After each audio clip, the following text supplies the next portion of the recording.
Ndabasuhuza mu izina ry'Umwami wacu Yesu Kristo, amahoro ya Yesu Kristo nabane namwe mwese. Kandi tubaha kaze ku ijambo ry'Imana. Tuboneyeho n'umwanya wo guhumuriza cyangwa se gukomeza mwene data Eric dukunda kubana kuri Two Brothers Official. Imana ibakomeze kandi ibagenderere. Nibutse intambwe zitanu ziranga umuntu wapfushije. Intambwe ya mbere ni uguhakana uvuga ngo ntibishoboka. Intambwe ya kabiri ni uburakari uvuga uti kubera ko ari nje byabayeho. Intambwe ya gatatu iranga umuntu wapfushije ni uguterana amagambo cyangwa se kugenda impaka, akavuga ngo dukora iki, ntiyumvire inama z'abandi, akavuga dukora iki, agashaka gukora icyo ashaka wenyine. Intambwe ya kane ni ukwiheba, ni kimwe no kurira cyane cyangwa se kubabara. Ariko umukristo wamaze kumenya Yesu Kristo, intambwe ya gatanu nigo imureba, ni intambwe ivuga kwemera cyangwa se kwakira ibyabaye, no kumva amahoro mu mutima. Iyi ntambwe niyo y'abakristo umukristo wese agomba kugira. Hari umunyabwenge wavuze ngo kwihangana ni ukumera uko wari umeze nta kirakubaho. Tumaze iminsi rero dukora introduction y'inzandiko za Paulo. Twavuze ko inzandiko za Paulo kari 13 dushobora kuzishira mu matsinda karana kurikira. Itsinda rya mbere twaravuze ngo inzandiko za Paulo zigisha ku minsi ya nyuma, end time. Ijambo rya kabiri twavuze yuko ari inzandiko za Paulo zigisha hejuru y'agakiza. Ijambo rya gatatu tuvuga yuko inzandiko za Paulo zindi zigisha ku bashumba. Igice cya kane cyangwa se itsinda rya kane ryo rya nyuma twavuze yuko inzandiko za Paulo zigisha hejuru ya Kristo Yesu, kari Abaefeso n'Abakolosayi n'Abafilipi n'urwandiko Paulo yandikiye Filimoni. Twamaze rero gukora introduction y'igitabo cy'Abaefeso n'Abakolosayi.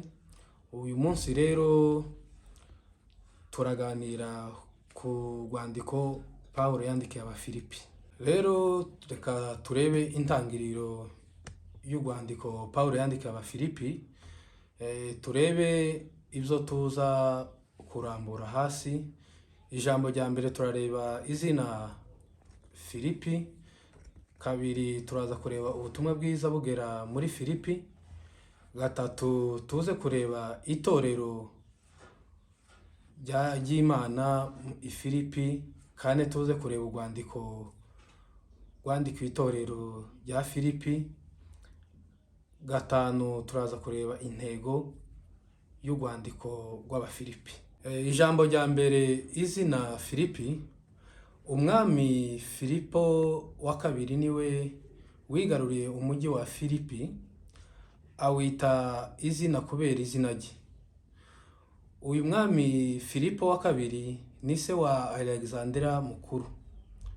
Habaye intambara ikomeye yo guhindura ingoma cyangwa se ubwami bw'Abaroma. Hanyuma Filipo yigarura umujyi w'Abafilipi, awomeka ku ntara ya Makedoniya mu mwaka wa 358 mbere ya Kristo Yesu. Izina Filipi risobanura amariba mato ku misozi ifite inzuzi ntoya. Uyu mujyi waje kuba amacumbi y'abasirikare bakuru bagwanye intambara, baba muri uwo mujyi batishura ubukode bw'amazu. Hari mu mwaka w'168 mbere ya Kristo Yesu. Mu mwaka wa 42 mbere ya Kristo Yesu, Octavo yahinduye izina ry'uyu mujyi, awita Augustus, bawugira igice kirebwa n'umujyi w'Abaroma. Wari umujyi w'agaciro cyane kubera wari ufite umuhanda wahuzaga Makedoniya na Roma. Ijambo rero rya kabiri ni ubutumwa bwiza bugera i Filipi. Mu rugendo rwa kabiri rw'ivugabutumwa rya Pawulo, yabwirije muri uyu mujyi wa Filipi. Kubera inzozi za Pawulo yarose, abona umugabo w'i Makedoniya amuhamagara ngo naze abwirize muri Makedoniya. Ibyakozwe n'intumwa ibice 16 umurongo wa 6 kugeza ku murongo wa 9. Dusome umurongo wa 9 kugira ngo tubashe kumva. Haravuga ati, nijoro Pawulo ararota, abona umugabo w'umunyamakedoniya ahagaze aramwinginga ati, ambuka uze i Makedoniya udutabare. Ico gihe nico Lidiya n'umurinzi wa gereza wari ufunze Pawulo na Sila bakijijwe. Ibyakozwe n'intumwa kandi ibice 16 umurongo wa 12 kugeza ku murongo wa 40. Turasanga aya makuru avuga hejuru ya Lidiya. Ijambo rya gatatu ni itorero ritangira muri Filipi. Intumwa Pawulo yabanje kuja muri Efeso, agaruka nyuma avuye gusura Makedoniya anyura i Filipi. Mbere yo gufatwa agashigwa muri gereza, arangiza icumweru ca Pasika Pawulo ari kumwe n'abakristu yitaga umunezero we. Abafilipi igice ca 4 umurongo wa 2. N'ibyakozwe n'intumwa ibice 20 ku murongo waho wa 6. Nyuma y'izi nyigisho nibwo Pawulo yatangije itorero kwa Epafrodito hari mu mwaka wa 58. Ijambo rya 4, ibaruwa cyangwa se urwandiko Pawulo yandikiye itorero ry'i Filipi.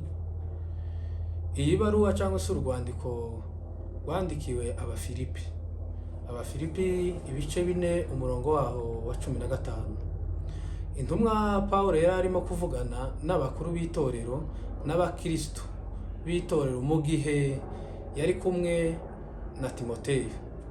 Abafilipi igice ca 1 umurongo wa 1 haravuga ngo, Pawulo na Timoteyo imbata za Kristo Yesu, turabandikiye mwebwe abera bo muri Kristo Yesu b'i Filipi bose, hamwe n'abepiskopi n'abadiyakoni. Ico gihe Pawulo yari muri gereza. Abafilipi igice ca 1 umurongo wa 7 n'umurongo wa 13, umurongo wa 14 kugeza ku murongo wa 17. Ico gifungo nikijya cyo mu mwaka wa 61 kugeza mu mwaka wa 62.